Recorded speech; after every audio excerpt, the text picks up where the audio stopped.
Hi, in front of me is Alcatel U5 HD, and today I would like to show you how you can operate vibration settings on this device.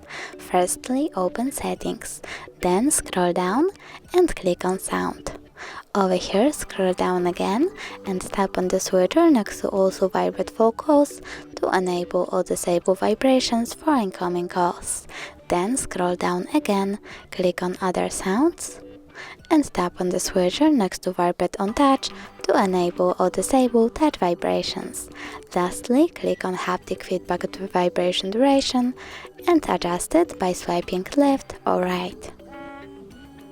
You can save your changes by clicking OK, or tap on this option and click Default to bring back default options. Thanks so much for watching. If you enjoyed this video, don't forget to leave a like, comment and subscribe. Bye!